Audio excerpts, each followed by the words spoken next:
Let me be very clear about something that most commentary has entirely missed. When people watch political theater unfold, when they see heated exchanges between public figures, when social media erupts with outrage and counter-outrage, they believe they are witnessing the story. They are not. What they are witnessing is surface turbulence on an ocean whose depths they cannot fathom. The recent exchange involving political figures, immigration policy discourse, and the role of platforms like X in amplifying or moderating such conflicts is not about what was said. It is about the architecture of information flow in a civilization that has not yet adapted to the communication tools it has built. And that gap, that structural lag between technology and institutional adaptation, is where the real transformation is occurring, not in the headlines, in the infrastructure. I have spent decades building systems that operate at the edge of what is technically possible. Reusable rockets that land themselves, electric vehicles that update wirelessly and improve over time, neural interfaces that translate thought into action, solar roofs, hyperloop concepts, artificial intelligence models trained on the sum of human text. Each of these enterprises requires you to think in layers. The public sees the rocket launch. Engineers see the thrust-to-weight ratio, the fuel mixture, the control algorithms, the heat shielding, the thousands of micro-decisions that compound into a successful mission. The public sees a political statement. I see the propagation velocity of that statement, the algorithmic pathways it travels, the engagement patterns it triggers, the institutional responses it forces, and the long-term shifts in discourse norms that result. These are not the same picture. And if you want to understand what is actually happening right now, not just in American politics, but in the global reconfiguration of power, information, and governance, you need to stop reading the headlines and start reading the system logs. So let us start with what actually occurred, stripped of emotional framing. A political figure made statements. Another political figure responded. These statements were amplified across digital platforms, including X, which I own and have fundamentally restructured. The media covered it. Activists reacted. The public divided along predictable lines. None of this is unusual. What is unusual is the substrate on which this occurred. 5 years ago, the dominant platforms operated under a consensus model of content moderation rooted in institutional trust, legacy media partnerships, and opaque decision-making by unelected trust and safety councils. That model has collapsed. Not because I destroyed it, but because it was structurally untenable. It could not scale. It could not accommodate ideological diversity. It could not survive contact with a genuinely global user base whose definitions of harm, truth, and acceptable discourse vary radically. I did not break the old model. I built an alternative after recognizing the old one was already broken. What people are experiencing now is not chaos. It is the transition cost of moving from one paradigm to another, and transitions are always misunderstood in real time. Here is what people misunderstand. They believe that moderation equals safety, that curation equals truth, that limiting speech protects democracy. These are comforting myths. What moderation actually does, in practice, is shift the locus of power from the speaker to the moderator. Who decides what is misinformation? Who decides what constitutes hate? Who decides which historical analogy is appropriate and which is inflammatory? When those decisions were made by a small group of people in San Francisco, often in consultation with government agencies and advocacy organizations, you did not have neutral arbitration. You had political alignment masquerading as technical necessity. I did not remove moderation because I am a free speech absolutist in some naive sense. I restructured it because the previous system was a bottleneck, a choke point, a single point of failure that could be captured by ideological interests and weaponized against dissent. What I built instead is a system where speech is more costly to suppress than to allow, where transparency is mandatory, where algorithms are open to scrutiny, and where the community itself has more tools to filter, block, and curate. This does not mean anything goes. It means the enforcement is distributed rather than centralized, and distributed systems are harder to capture. Now let us talk about the mechanics of what happens when a major political figure makes a controversial statement on a platform like X. The statement is posted. Within milliseconds, it is indexed, distributed to followers, and surfaced in recommendation algorithms based on engagement prediction models. Those models do not care about the content's political valence. They care about predicted interaction, which correlates with controversy, novelty, and emotional intensity. The statement spreads. Media organizations monitor X for newsworthy content. They see the statement, write articles, link back to the platform. This drives more traffic. The statement becomes a trending topic. Opposing political figures respond. Their responses are amplified by their own followers and by the same engagement algorithms. Within hours, you have a feedback loop. The platform is not creating the controversy. It is revealing the latent structure of public opinion, which is polarized, intense, and deeply divided. Removing the statement does not remove the division. It hides it, and hidden divisions do not heal. They fester. This is the part that almost no one grasps. Visibility is not the problem. Visibility is the diagnostic. When you see virulent disagreement erupt on a platform, you are not seeing the platform cause the disagreement. You are seeing the platform make visible a disagreement that already existed in the population. Suppressing that visibility does not eliminate the underlying conflict. It merely ensures that the conflict expresses itself through other, often less legible and more dangerous channels. Offline radicalization, encrypted group chats, fragmented media ecosystems where people never encounter opposing views. The old model of content moderation believed that limiting the spread of controversial speech would reduce polarization. The data suggests the opposite. Polarization increased during the height of content moderation because people were not seeing opposing arguments. They were seeing curated feeds that confirmed their priors. What I have done is restore a degree of adversarial information flow. People see things they disagree with. This is uncomfortable. It is supposed to be. Comfort is not the goal. Informed citizenship is. Let me introduce a secondary pressure point that most analysis ignores entirely. The institutional media environment is undergoing a collapse in trust and a collapse in business model simultaneously. Legacy outlets that once served as gatekeepers of information have lost both their monopoly and their credibility. Subscriptions are declining. Advertising revenue is migrating to digital platforms. Newsrooms are shrinking. The remaining journalists are under enormous pressure to generate clicks, which rewards sensationalism over accuracy, speed over verification, and outrage over nuance. When a platform like X allows direct communication between public figures and the public, it disintermediates the media. Politicians no longer need reporters to reach their audience. Activists do not need op-ed editors to publish their arguments. Scientists, entrepreneurs, and citizens can participate in discourse without passing through editorial filters.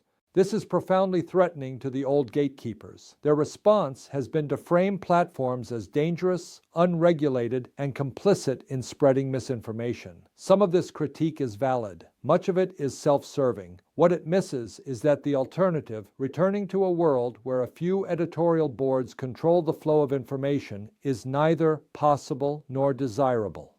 The genie is out of the bottle. We are not going back. The question is what we build next. The behavior of institutions under this kind of stress is predictable. They attempt to reassert control through regulation. We are seeing this globally. The European Union is implementing the Digital Services Act, which mandates content moderation and imposes liability on platforms for user-generated content. The United Kingdom is pursuing online safety legislation. The United States Congress, though gridlocked on most issues, finds bipartisan interest in regulating social media. These efforts are framed as protecting users, especially children, from harm. The actual effect is to raise the cost of operating a platform, to centralize moderation decisions, and to create legal exposure that incentivizes over-censorship. Small platforms cannot comply. Only the largest companies can afford the compliance infrastructure. This reduces competition and entrenches incumbents. It is regulatory capture dressed up as consumer protection. I am not opposed to all regulation. I am opposed to regulation that is written by people who do not understand the technology, lobbied for by legacy institutions seeking to preserve their power, and enforced in ways that stifle innovation and lock in the status quo. Let us expand the analysis to the systemic level. What we are witnessing is not a single controversy over a single statement. We are witnessing the collision of several long-term structural forces. First, the transition from industrial-age information institutions to digital native platforms.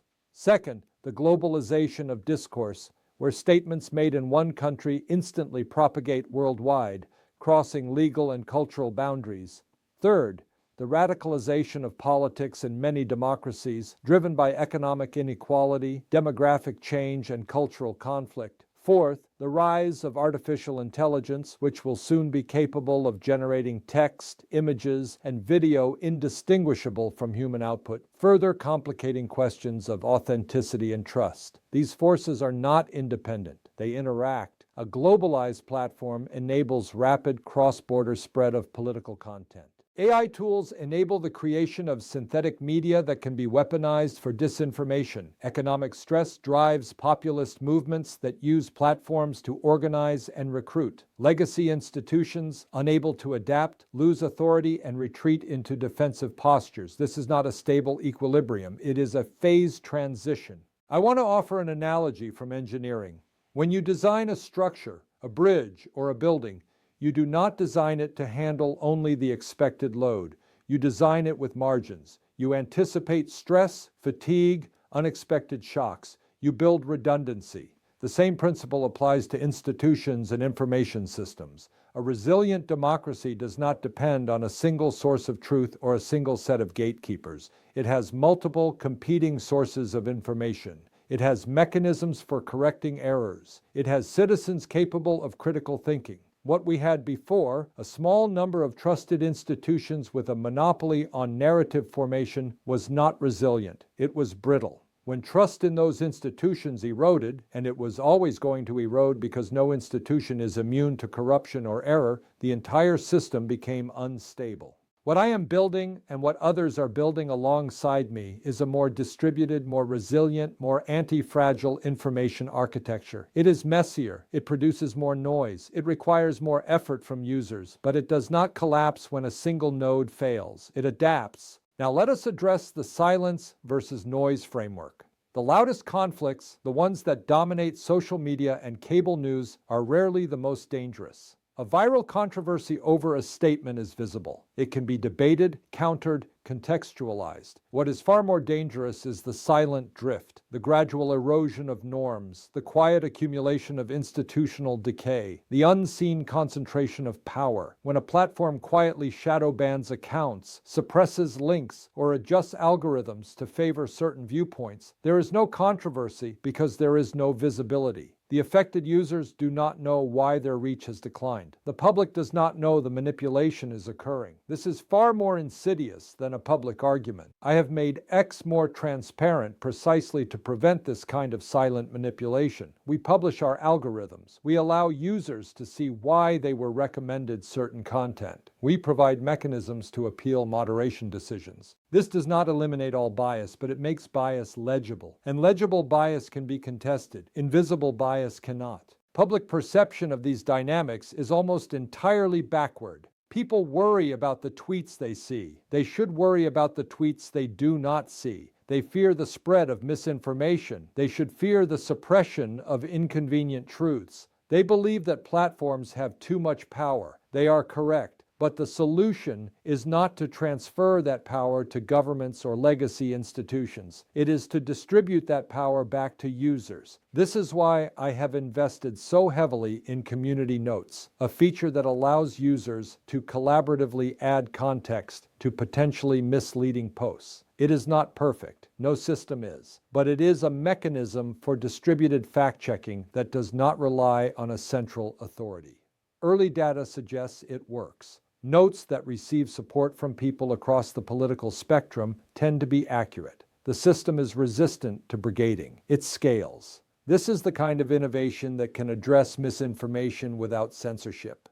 but it requires a shift in thinking from control to correction, from suppression to context. Let me situate this within historical cycles. Every major communication revolution, from the printing press to radio to television to the internet, has triggered institutional panic. Authorities have always feared the loss of control over information. They have always predicted that new technologies would lead to chaos, immorality, and the collapse of social order. And in the short term, new technologies do cause disruption. The printing press enabled the Reformation, which led to wars. Radio and film were used for propaganda. Television changed politics. The internet has enabled both incredible democratization of information and the spread of extremism. But over time, societies adapt. New norms emerge. New institutions form. Literacy spreads. Critical thinking improves. The initial chaos gives way to a new, more complex equilibrium. We are in the chaotic phase now. It feels unstable because it is. But instability is not collapse. It is transition. And the direction of the transition matters enormously. Looking forward, here is what I expect. The next decade will see continued fragmentation of media and information sources. Legacy outlets will continue to decline. Platforms will become more important. Governments will attempt to regulate platforms more aggressively. Some platforms will comply, becoming more like publishers, taking editorial responsibility for content. Others, including X, will resist, maintaining a carrier model where the platform is a neutral infrastructure for speech. This will create a bifurcated landscape. Users in some jurisdictions will have access to open platforms. Users in others will experience more curated, more controlled environments. This divergence will itself become a political issue. There will be pressure to harmonize regulations globally. That pressure will largely fail because the geopolitical interests are too divergent. China has its model. Europe has its model. The United States, at least under certain political coalitions, has a different model. These will not converge. Artificial intelligence will complicate everything. Within 5 years, AI will be capable of generating fully convincing text, audio, and video of any person saying anything. Verification will become nearly impossible without cryptographic signatures and provenance tracking. Platforms will need to implement authentication systems to distinguish human-generated content from synthetic content. This will be technically challenging and politically contentious. Who gets verified? What standards apply? How do we prevent authoritarian governments from using verification systems to suppress dissent? These are unsolved problems. I am working on some of the solutions. Others are as well. But there is no magic bullet. The information environment is going to become more complex, more contested, and more critical to political and economic power. The organizations and individuals who understand this and act accordingly will shape the future. Those who cling to the old models will be left behind.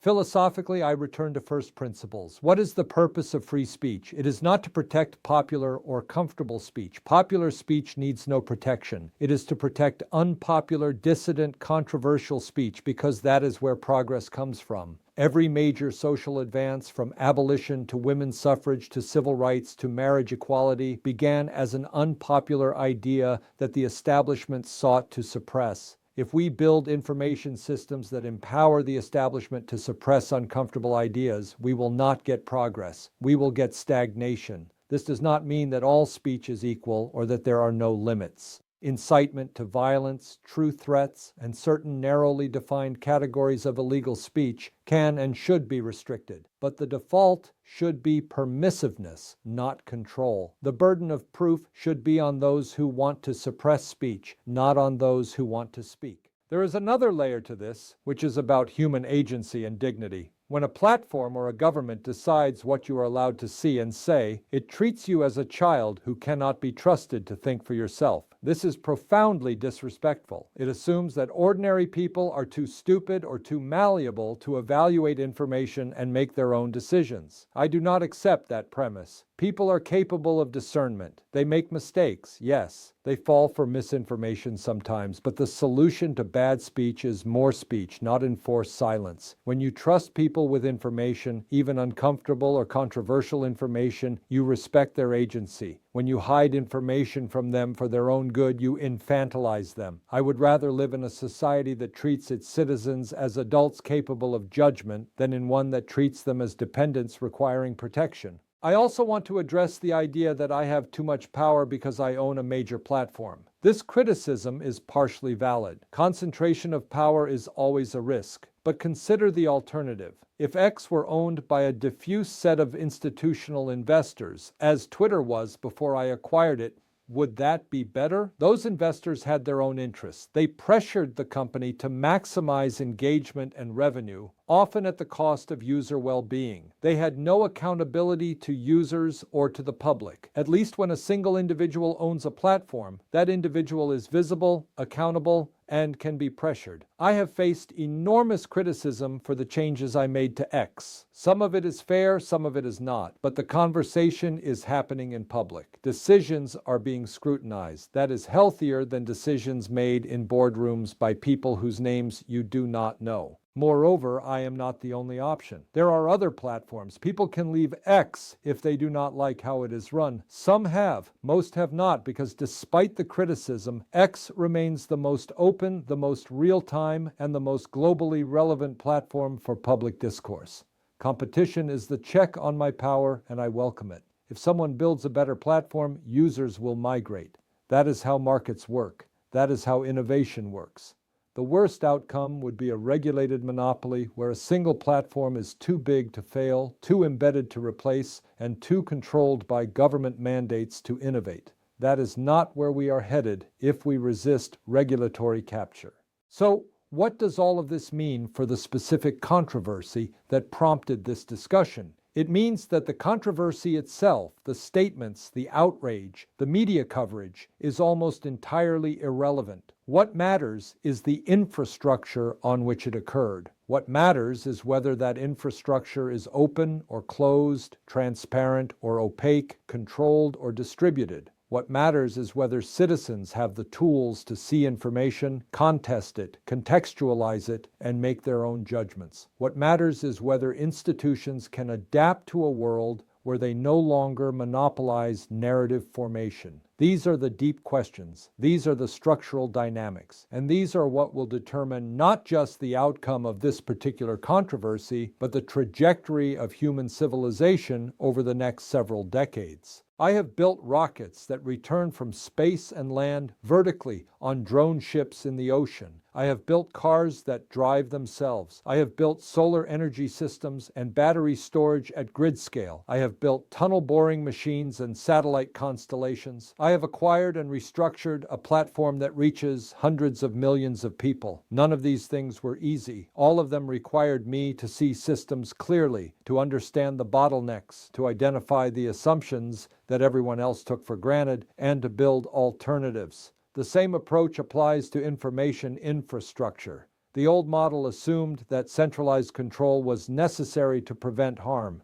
I questioned that assumption. I built a different model. It is not perfect. It will continue to evolve. But it is based on a different set of principles that I believe are more aligned with human flourishing, with innovation, with resilience, and with long-term civilizational success. We are living through a transformation as significant as the invention of the printing press. The institutions that defined the last century are giving way. New institutions are emerging.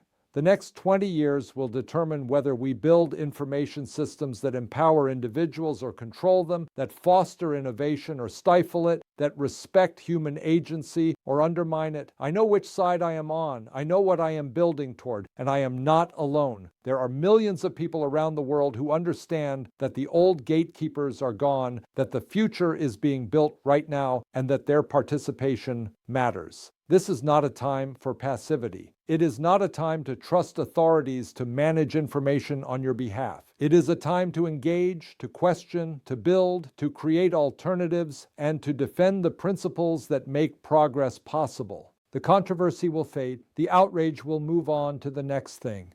But the infrastructure remains. The choices we make about that infrastructure will echo for generations. Choose wisely. Think structurally. Reject the noise.